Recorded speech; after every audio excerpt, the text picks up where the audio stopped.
तो कहानी की शुरुआत होती है तीन दोस्तों से। ये तीनों दोस्त रोड ट्रिप प्लान करते हैं टू केरला, और इनका प्लान था कि केरला वगैरह थोड़ा एक्सप्लोर करेंगे, इसी बहाने हम लोग यहाँ पर रोड ट्रिप को भी एंजॉय कर लेंगे। ऐसा नहीं था कि पहली बार को इन्होंने रोड ट्रिप प्लान करी थी या फिर पहली बार ये कहीं घूमने जा रहे थे, लेकिन ये ट्रिप इनके ऊपर इतनी भारी पड़ेगी इसका अंदाज़ा इनको बिल्कुल भी नहीं था। दरअसल रात के करीबन करीब 9 साढ़े 9 बजे का वक्त यहाँ पर होगा। तीनों दोस्त मुंबई से निकल पड़ते हैं केरला की ओर, और तीनों दोस्त बहुत ही खुश थे। यहाँ पे गाड़ी के अंदर गाने वगैरह सब कुछ बज रहे थे और माहौल एकदम सुहाना था। यहाँ पर तीन दोस्तों के मैं आपको नाम बता देता हूँ। एक का नाम था शेखर, एक का नाम था यहाँ पे राहुल, और तीसरे का नाम था वीर। ये तीन दोस्त यहाँ पर रोड ट्रिप पर घूम रहे थे। जो इनमें वीर था वो गाड़ी को ड्राइव कर रहा था, और उसी के साथ में बैठा हुआ था शेखर, और पीछे की सीट पर बैठा था राहुल।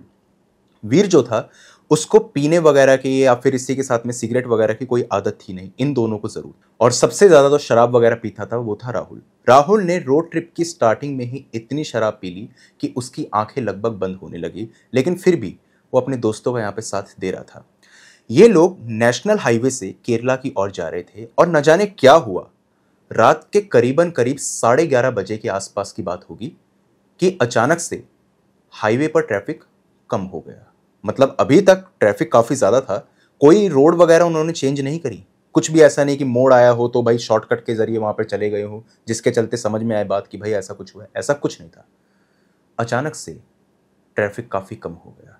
इसी के साथ में जो यहाँ पे शेखर था उसने वीर को कहा, भाई तू ना गाड़ी थोड़ी ना संभाल के चला, मुझे पता नहीं ऐसा क्यों लग रहा है कि आज हमारा बहुत भयानक एक्सीडेंट होगा। वीर और राहुल शेखर को काली जुबान कह के बुलाते थे, क्योंकि शेखर अगर कोई बात कह देता था और कोई बुरी बात अगर कहता था तो ऐसा हो ही नहीं सकता कि वो चीज सच ना हो। होते हैं ना कई लोग जिनको इंट्यूशन आ जाता है, शेखर उन्हीं में से था। वीर ने उसे कहा, यार ट्रिप शुरू हुई नहीं, तूने मनुष्यत फैलानी शुरू कर दी, कोई एक्सीडेंट वगैरह नहीं होगा, मैं चला रहा हूं ना, होश में मैं हूं, तूने सिगरेट पी रखी है, उसने शराब पी रखी है, उसका तो होश ही नहीं है, तू टेंशन मत ले, कोई दिक्कत नहीं होगी।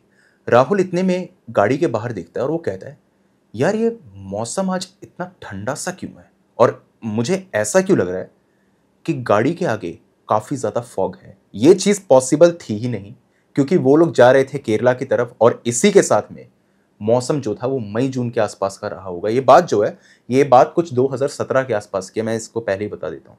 तो ये जो बात राहुल कह रहा था, इस बात पे दोनों ही दोस्त हंसने लगे, और उन्होंने कहा, भाई देख ये सब बातें तू तो रहने दे, तू चुपचाप पीछे पड़ा रहे और हम दोनों को ये ट्रिप एंजॉय करने दे। लेकिन कहीं ना कहीं कुछ 2-3 किलोमीटर और चलने के बाद में शेखर ने वीर को अचानक से कहा, वीर गाड़ी मोड़, मुझे नहीं पता आगे क्या है क्या नहीं है, लेकिन मैं तुझे पहले ही बता रहा हूं, ये ट्रिप ना हमारे ऊपर भारी पड़ेगी, तू वापस चल ले यार, मेरा मेरा मन ही नहीं कर रहा, मैं आगे जा ही नहीं सकता। लेकिन वीर जो था वो जिद पर अड़ा रहा, और उसने कहा, गाड़ी तो अब सीधा केरला पर ही रुकेगी जाकर के, जो डेस्टिनेशन है वहीं पर। न जाने क्या हुआ उस रोड पर, बिल्कुल विजिबिलिटी क्लियर थी, एकदम क्लियर, कि अचानक से आंख ही झपकी होगी सिर्फ यहां पे वीर की, कि उसने देखा कि बहुत सारा फॉग उसकी गाड़ी के आगे आ चुका है, और इससे पहले वो कुछ संभल पाता, गाड़ी एक पेड़ से जाके टकरा जाती है। बिल्कुल रोड पर वो लोग चल रहे थे बीच में, और बीच में पेड़ के होने का कोई मतलब था ही नहीं, और वो नेशनल हाईवे था। पेड़ से उनकी गाड़ी टकरा गई। गाड़ी की स्पीड कुछ 70-80 के आसपास रही होगी, और यहां पर तीनों ही दोस्तों को चोट आई। सबसे ज्यादा चोट जिसे आई वो था राहुल, जो सबसे पीछे सीट पर बैठा हुआ था। वीर को सबसे कम, उससे थोड़ी ज्यादा शेखर को। वीर की आंखें बस यहां पे बंद होने ही वाली थी, चोट इतनी ज्यादा उसको गहरी लगी थी कि उसने एक औरत को अपनी गाड़ी की तरफ आते हुए देखा। नॉर्मल वो औरत दिख रही थी, और उसको देख करके ऐसा लग रहा था कि वो यहीं की रहने वाली है। बस उसने इतना देखा, उसकी आंखें बंद हो गई। इसके बाद क्या हुआ ये उसको याद नहीं, लेकिन जब उसकी आंख खुली तो उसने देखा कि तीनों ही दोस्त गाड़ी के अंदर बैठे हुए हैं, और जो राहुल है वो बहुत तेज चिल्ला रहा है, क्योंकि उसको चोट यहां पर बहुत ही ज्यादा लगी है। वो मदद के लिए वीर को उठा भी रहा था, लेकिन वीर, जिसको सबसे कम चोट लगी थी, वो उठने का नाम ही नहीं ले रहा था। वीर किसी तरीके से उठता है और आसपास देखता है तो कोई घर नहीं, हर जगह सिर्फ यहां पे मैदान ही मैदान थे। उसने बहुत ढूंढा, लेकिन उसे कोई घर नहीं मिला। पता नहीं क्या हुआ उस रात को, उसकी नजर जैसे ही अपने लेफ्ट हैंड साइड पे पड़ी, जहां पे उसने सबसे पहले देखा था, जहां पर कोई घर था नहीं, उसने जैसे ही अपने लेफ्ट हैंड साइड पे देखा तो उसे एक कुटिया दिखाई दी जिसके अंदर एक बल्ब जल रहा था। उसको एक उम्मीद यहाँ पे नजर आई कि चलो कम से कम मैं यहाँ पर जाकर के मदद मांग सकता हूँ। वो कुटिया जो थी वो बहुत ही लंबी लंबी घासों के बीच में बनी हुई थी। देख करके ऐसा नहीं लग रहा था कि यहाँ पर कोई खेती बाड़ी वगैरह होती होगी, जबकि उसके सामने और उसके आसपास के मैदानों में हर जगह पर खेती बाड़ी हो रही थी।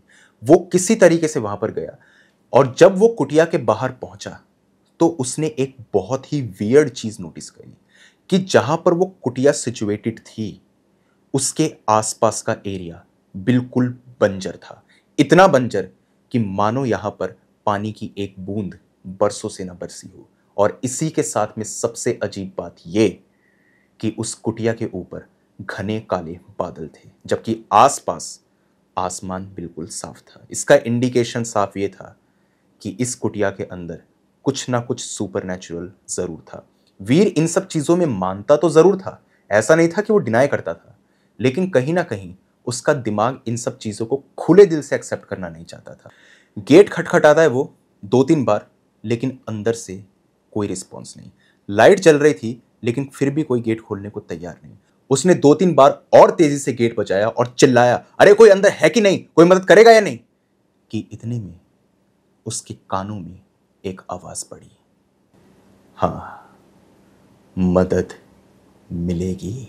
ये आवाज उसके कानों में पड़ी और उसके पीछे से आवाज आ रही थी। जैसे ही उसने अपने सर को घुमाया इतने में गेट आगे से खुल गया। गेट खुला तो सामने कुछ 35-40 साल की औरत खड़ी होगी जो देखने में यहां पे बिल्कुल लोकल लग रही थी और वीर ने उसको पहले कभी नहीं देखा था। वीर के हिसाब से ये औरत वो नहीं थी जिसको उसने बेहोशी की हालत में देखा था। वीर ने उसको पूरी बात बताई और उसने कहा कि मेरी गाड़ी का एक्सीडेंट हो गया और ऐसे ऐसे मेरा दोस्त जो है उसकी टांग की हड्डी टूट चुकी है, तो हमें आज रात का यहाँ पे सहारा दे दीजिए और कल हम इसको किसी डॉक्टर के पास में ले जाएंगे। उस औरत ने फटाफट से कह दिया, ले आओ उसे, कोई दिक्कत नहीं।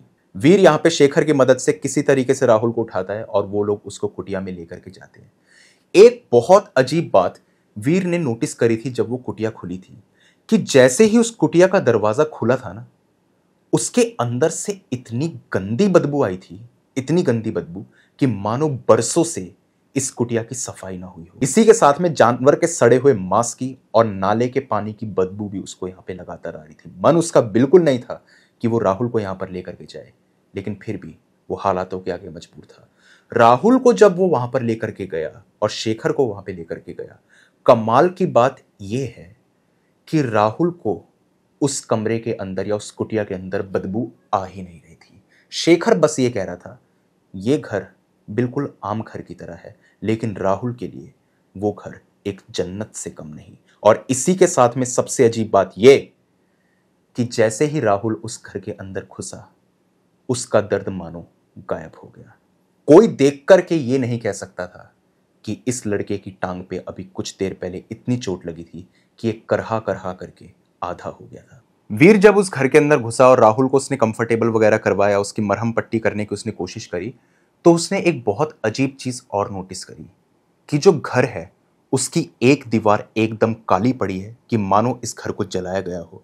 वहीं पर दूसरी तरफ पे जो कैलेंडर था उसमें तारीख लिखी हुई थी 1997 की, और फरवरी का जो कैलेंडर का पीस होता है वो यहाँ पे लटका हुआ था। यानी 1997 फरवरी के बाद से ये कैलेंडर बदला नहीं गया। और उस कैलेंडर की सबसे अजीब बात ये थी कि उसकी आधी डेट्स जली हुई थी। मतलब इस घर में आग जरूर लगी थी, लेकिन उस दीवार को कुछ नहीं हुआ और सामने वाली दीवार बिल्कुल जलकर खाक हो गई। घर के इंटीरियर को देख करके भी ऐसा लग रहा था कि ये घर काफी पुराना है और इस घर के अंदर कोई भी रहता नहीं होगा। पता नहीं वो औरत कैसे रह रही थी उस घर के अंदर, ये वीर को समझ नहीं आ रहा था। लेकिन उसको समझ ये जरूर आ गया था कि हो ना हो ये औरत काला जादू करती है, ये औरत ठीक नहीं है, ये उसको जरूर पता था। लेकिन फिर भी वो अपने दोस्त की यहाँ पे सिचुएशन को देखते हुए उस घर में रुक गया।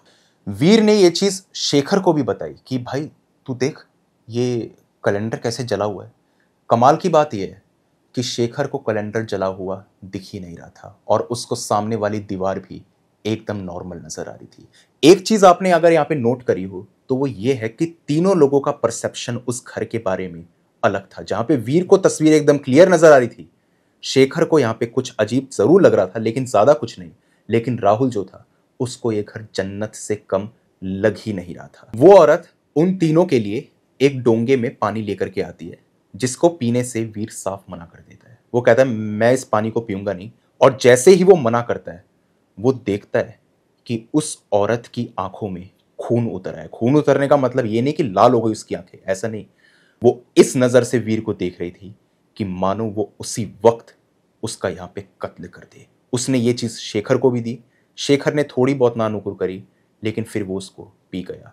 और राहुल के ऊपर तो ऐसा जादू हुआ कि वो एक नहीं बल्कि 3 कटोरी जो भी वो चीज थी उसको वो पी गया। और पीने के बाद वो कह रहा था कि इतना मीठा पानी मैंने अपनी जिंदगी में नहीं पिया। शेखर के लिए सिर्फ वो पानी था, लेकिन राहुल को उस पतीले के अंदर पहले तो कुछ लाल चीज नजर आई और उसके बाद एकदम काली। वीर शेखर को कहता है भाई, मुझे लगता है ये औरत ना कोई चुड़ैल है या कोई डायन, जो भी है ये ठीक नहीं है। हमारी मजबूरी है, हम इस घर में रुके हुए हैं। तू फटाफट से जो भी तेरे पे इंतजाम है, किसी डॉक्टर वॉक्टर को कॉल कर सकता है कर ले, किसी को जानता है यहाँ पे तो देख ले। लेकिन शेखर कहता है वो किसी को नहीं जानता, मजबूरन उनको इसी घर में रुकना पड़ेगा। वीर के दिमाग में एक आइडिया आता है। वो शेखर को कहता है कि अगर ये कोई भूत पिशाच है तो ये भगवान के नाम से जरूर डरेगा। तू एक काम कर, तू इसके पास जा और इसके पास जाकर के कोई भी मंत्र जो है, गायत्री मंत्र वगैरह कोई भी मंत्र जो है, वो पढ़ने की कोशिश कर और फिर मैं देखता हूं कि इसका रिएक्शन क्या है। जब शेखर उस औरत के पास में जाता है, लिटरली यहां पे वीर देखता है कि दीवार के ऊपर एक ऐसी परछाई पड़ी है जिस परछाई ने यहां पे शेखर का गला पकड़ रखा है। शेखर मंत्र पढ़ ही नहीं पाया, उस एंटिटी ने या उस ताकत ने शेखर के गले को कस के जकड़ रखा था। और हकीकत ऐसी थी कि जब वीर ने उसको सामने से देखा तो उस औरत ने गला नहीं पकड़ रखा था, लेकिन परछाई कुछ और ही तस्वीर बयां कर रही थी। राहुल जो था उसको इन सब चीजों से कुछ लेना देना था ही नहीं। वो औरत वापस आई और उसने इस चीज पर ऐसे रिएक्ट किया जैसे कि ये बहुत आम बात हो। थोड़ी देर के बाद में जब यहां पर राहुल की मरहम पट्टी हो गई, पता नहीं क्या जादू हुआ उसके ऊपर कि उसकी टांग एकदम ठीक हो गई। देखने वाला ये कह ही नहीं सकता था कि राहुल की टांग की हड्डी टूट चुकी थी, जिसको जुड़ने में मिनिमम यहां पे 2 महीने का वक्त लगता ही, लेकिन वो काम यहां पे कुछ सेकंडों में हो गया था। उन तीनों ने डिसाइड किया कि वो लोग फटाफट यहां से चले जाएंगे। राहुल को तो होश था ही नहीं। शेखर और वीर ने डिसाइड किया वो उसको खींचते हुए यहां से ले जाएंगे। जैसे ही वो कुटिया से बाहर कदम रखने की कोशिश करते हैं, न जाने क्या होता है उस वक्त पे। इतनी मूसलाधार बारिश, इतनी मूसलाधार बारिश होती है जो उन्होंने अपनी जिंदगी में कभी नहीं देखी थी। ये पॉसिबल ही नहीं था कि वो उस खेत को पार करके अपनी गाड़ी तक भी चले जाए, क्योंकि बारिश इतनी ज्यादा तेज थी कि मानो ऊपर से 3-4 बादल फट करके एक साथ बरसे हो। जैसे बादल फटते हैं तो किस तरीके से पूरी की पूरी सुनामी आ जाती है, लिटरली वही हाल था। बारिश बहुत ज्यादा तेज थी। और जब वो पीछे मुड़ के देखते हैं वीर और शेखर, तो वो औरत एक विकेट स्माइल के साथ में उन दोनों को देख करके मुस्कुरा रही थी, जैसे वो जानती हो कि ये लोग कुछ नहीं कर सकते। थक हार के वो वापस वहीं पर बैठ गए और कुछ 7-8 मिनट के बाद में वो औरत उनके लिए कुछ खाने को लेकर के आई। कमाल की बात ये थी कि जब वो कुछ खाने को लेकर के आ रही थी तो यहां पे वीर को कुत्तों के रोने की आवाज साफ नजर आ रही थी। वो कुत्ते इतनी तेज रो रहे थे कि उनकी आवाजें वीर के कानों में चुभती ही जा रही थी। अब आपको मैं बता देता हूं कि जो कुत्ते और बिल्ली जब रोते हैं तो इसको बहुत बड़ा अपशगुन माना जाता है कि अगर ये जानवर रोएं तो इसका मतलब है कि आसपास मौत मंडरा रही है। तो इस चीज के बारे में वीर जरूर जानता था, लेकिन वो कुछ कर नहीं सकता था। उसने खाने से मना कर दिया कि वो खाना नहीं खाएगा और किसी ना किसी तरीके से उसने शेखर को भी यहां पे रोक लिया। लेकिन राहुल पूरा का पूरा खाना एकदम खा जाता है और उसके बाद में वो और खाने की भी डिमांड करता है। ये चीज पॉसिबल थी ही नहीं, क्योंकि राहुल को आज सुबह ही फूड पॉइजनिंग हुई थी और उसने साफ कहा था कि वो कुछ भी खा नहीं सकता। हाँ, शराब वगैरह जरूर पी रहा था वो, लेकिन ट्रिप पर आते हुए भी उसने कुछ नहीं खाया था। यहां पे आकर वो ऐसे खाने पर टूटा जैसे कि वो न जाने कितने दिनों का भूखा हो। ये सिचुएशन कहीं से लेकर कहीं तक नॉर्मल थी ही नहीं। अब अगर आपने एक चीज नोटिस करी हो तो इसमें यह है कि वीर के ऊपर किसी भी चीज का रिएक्शन क्यों नहीं हो रहा था। उसके पीछे का सबसे बड़ा जवाब यह था कि जो वीर की मां थी वो यहाँ पे बालाजी मंदिर जरूर जाया करती थी और वहां पर जाकर के वो किसी भी तरीके का कोई भी सामान या विभूति वगैरह कुछ भी होती है वो हमेशा लेकर के आती थी। और वो हमेशा वीर को एक बात कहती थी कि किसी भी अनजान जगह पर, किसी हाईवे पर, किसी जंगल में या किसी भी सुनसान जगह पर जब जाओ तो इस विभूति को एक बार अपनी जुबान से जरूर लगा देना उस जगह पर जाने से पहले। तो जो भी आत्मा या कोई भी गलत एंटिटी वहां पर होगी उसका असर तुम्हारे ऊपर नहीं होगा। वीर ने ये चीज करी थी उस कुटिया में जाने से पहले भी। और इसी के साथ में जो शेखर था उसके पैर के लेफ्ट साइड पे एक कलावा बंधा हुआ था जो बचपन से उसने बांध रखा था। उसकी ताकत से वो अनजान था। इसी के चलते इन दोनों के ऊपर, उस घर का इनके ऊपर कोई असर हो ही नहीं रहा था। थोड़ा बहुत तो जरूर हो रहा था कि शेखर यहाँ पे थोड़ा बहुत बहक जरूर रहा था। उसको ऐसा लग रहा था कि जो कैलेंडर है बिल्कुल नॉर्मल है, लेकिन वो पूरी तरीके से पागल नहीं हो रहा था जैसे राहुल उस आत्मा या उस चुड़ैल के चंगुल में फंसता जा रहा था। मैंने कई बार आपको ये बात बताई भी है कि जो ये सुपर नेचुरल एंटिटीज होती हैं ये इस तरीके से नहीं कि आंखों को सफेद करके किसी के ऊपर हावी हो जाती हैं। ये पहले माइंड को कंट्रोल करती हैं और जब इंसान कंप्लीटली सरेंडर कर दे तो ये उसको अपना शिकार बना देती। वीर ने सोच लिया कि आज की रात वो किसी भी तरीके से यहाँ पे गुजारने वाला नहीं है। वो राहुल को लेकर के जाएगा इस कुटिया से बाहर। वो बहुत जिद करता है और राहुल को वो उठाता है और कहता है तू किसी भी तरीके से मेरे साथ आज गाड़ी में ही रुकेगा। हम सुबह होते ही यहां से निकल जाएंगे। तेरी टांग बिल्कुल ठीक हो चुकी है और तू मेरे साथ रहेगा।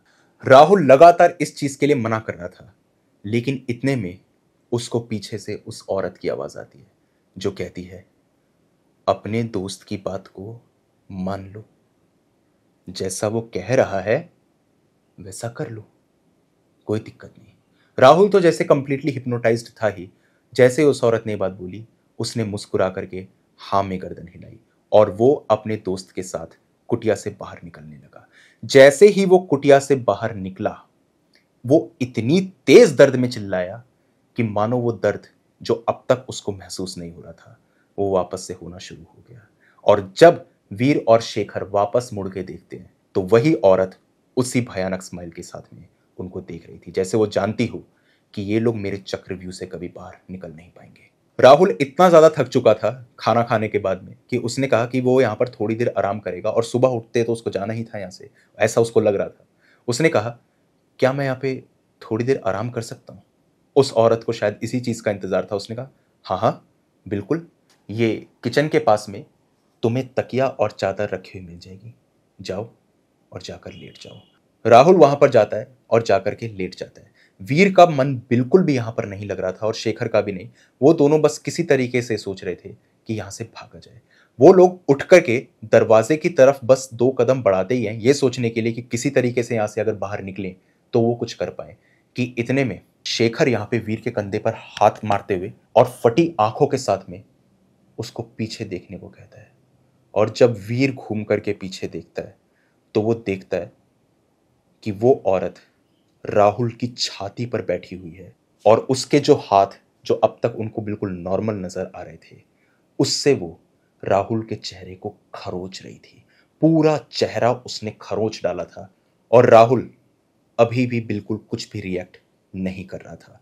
वो दोनों जाकर के उसको बचाने की कोशिश करते हैं कि पता नहीं क्या होता है उस मोमेंट पे कि अचानक से उनको एक धक्का पड़ता है और दोनों के दोनों उस घर से बाहर जाके गिरते हैं, जैसे कि कोई उनको रोक रहा हो कि वो आगे ना बढ़े। वो लोग फिर से अंदर जाने की कोशिश करते हैं तो इतने में जो वो देखते हैं उसको एक्सप्लेन करना उनके लिए आज भी बहुत मुश्किल है। वो यही कहते हैं कि हमने जिसको भी ये बात बताई लोग इस पे विश्वास नहीं करते। पूरा का पूरा घर आग की चपेट में आ जाता है और इसी के साथ साथ उस औरत के चिल्लाने की आवाज आती है और थोड़ी देर के बाद में राहुल की भी। राहुल की आवाज, राहुल की चीखें कुछ 2-3 मिनट के बाद थम जाती है, लेकिन वो औरत की चीखने की आवाज अब तक वहां से आ रही थी। वो लोग कुछ समझ पाते कि इससे पहले वीर देखता है कि उसके राइट हैंड साइड पे राहुल खड़ा हुआ है उस कुटिया के बाहर ही और वो ना में गर्दन हिला रहा है जैसे वो मना कर रहा हो कि अंदर ना जाए। इसके बाद वीर और शेखर आव देखते हैं ना ताव भागते हुए वापस गाड़ी में जाते हैं और कुछ 1.5 घंटे के बाद में यहाँ पे सूरज निकल आता है। वो लोग वैसे ही बहुत ज्यादा थके हुए थे, चोट उनको भी काफी ज्यादा आई हुई थी। पता नहीं उस घर के अंदर क्या माहौल था क्या नहीं कि अंदर आते ही सब लोग अपने दर्द वगैरह को भूल जाते थे और उस औरत के चंगुल में फंस जाते थे। वो लोग रुके किसी तरीके से, 1.5 घंटे तक वो दर्द में रहे कि जैसे यहाँ पे सुबह हुई लोग यहाँ पे खेती बाड़ी वगैरह करने के लिए आए और उनको उन्होंने पूरी बात बताई।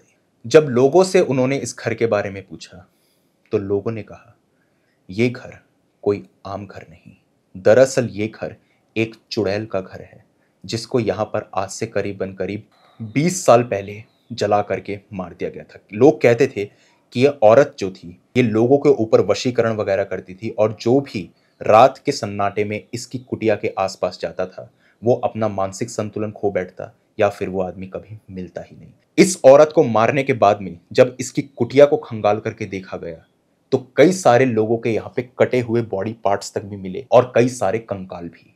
वो आदमी कहता है, शायद तुमने इस औरत के पैर नहीं देखे होंगे। वीर और शेखर कहते हैं, नहीं हम देख ही नहीं पाए, इसने साड़ी इतनी लंबी पहनी थी। उसने कहा, चुड़ैलें अक्सर अपने पैरों को छुपा करके रखती हैं और इसी के साथ साथ उनके जो बाल होते हैं वो कभी खुले हुए नजर नहीं आते। ये चीज वीर और शेखर ने नोटिस करी थी कि उस औरत ने जूड़ा बना रखा था पूरे वक्त, सिर्फ उसके बाल तभी खुले हुए थे जब वीर ने परछाई देखी थी कि उसने शेखर का गला पकड़ रखा है, जबकि हकीकत में उसने शेखर का गला नहीं पकड़ रखा था। उस आत्मा का, उस चुड़ैल का प्रकोप इतना ज्यादा था कि जो भी वो करवाना चाहे वो करवा लेती थी। पता नहीं वीर के साथ में क्या हुआ या किसकी मेहरबानी थी उसके ऊपर जिसके चलते उसके साथ में ऐसा कुछ हुआ नहीं, लेकिन हाँ फिर भी थोड़ा बहुत प्रकोप उसके ऊपर हो जरूर रहा था। वो चाह करके भी वहां से बाहर नहीं जा पा रहा था। ये बात कई लोग बोलते भी हैं कि अगर भूत प्रेत पूरी तरीके से आपके ऊपर कंट्रोल ना पा पाए तो वो ऐसा जरूर कुछ करते हैं कि आप उनके चंगुल से इतनी आसानी से बाहर निकल के ना जा पाओ। ये शायद राहुल ही था जिसके मरने के बाद में वो लोग अंदर नहीं जा पाए और किसी तरीके से उनकी जान यहाँ पर बच गई।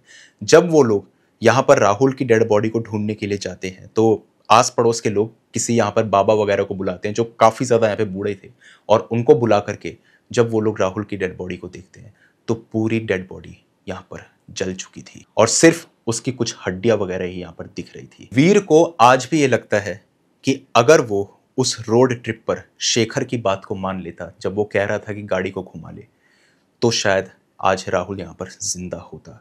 शेखर का इंट्यूशन हमेशा सही होता ही था, लेकिन वीर यहाँ पर अपनी जिद पर अड़ा रहा जिसके चलते राहुल की जान हमेशा के लिए चली गई। सिर्फ शेखर ने ही नहीं, वीर को खुद भी इसका अंदाजा बहुत बार हुआ था कि उस कुटिया के ऊपर यहाँ पे बादल है या उसके आसपास का जो एरिया है एकदम बंजर पड़ा हुआ है, लेकिन इन सब चीजों को इग्नोर करते हुए वो वहां पर अंदर गया और उसके बाद का पूरा किस्सा आपको पता ही है। लेकिन आज भी एक सवाल शेखर और वीर के मन में हमेशा रहता है कि आखिर वो लोग उस रास्ते पर गए तो गए कैसे, क्योंकि वो लोग सीधा जा रहे थे हाईवे पे।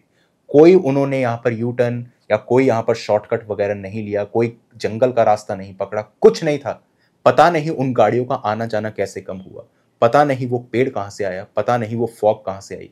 इसका कोई जवाब उनके पास में नहीं है और इसी के साथ में गांव वाले भी इस सवाल का जवाब नहीं दे सकते, क्योंकि वो खुद ये बात बोलते हैं कि इतना अजीबोगरीब किस्सा हम पहली बार सुन रहे हैं। शायद जाने अनजाने में उन्होंने कोई गलत मोड़ यहाँ पे पकड़ लिया होगा जिसके चलते ऐसा हुआ, नहीं तो ऐसा होना कंप्लीटली नामुमकिन था। क्योंकि वो हाईवे हॉन्टेड नहीं है, वो रोड हॉन्टेड नहीं है, कुछ भी ऐसा अजीबोगरीब नहीं है, लेकिन कहीं ना कहीं कोई तो गलती यहाँ पर वीर से ड्राइव करते हुए हुई थी जिसके चलते ये सब कुछ उन तीनों को भुगतना पड़ा। तो आप मुझे बताइए आपको स्टोरी कैसी लगी और अगर आपके पास में भी कोई ऐसा ही हॉरर और क्रीपी इंसिडेंट है तो आप मेरे साथ शेयर कर सकते हैं मेरी इंस्टाग्राम आईडी पर। इंस्टाग्राम आईडी का लिंक आपको डिस्क्रिप्शन में मिल जाएगा, वहां पर जाकर डिटेल में आप मुझे अपनी स्टोरी साझा कर सकते हैं और आपकी स्टोरी मुझे अच्छी लगी तो उसको मैं यहाँ पर अपने चैनल पर पब्लिश कर दूंगा। तो आज की वीडियो के अंदर बस इतना ही था।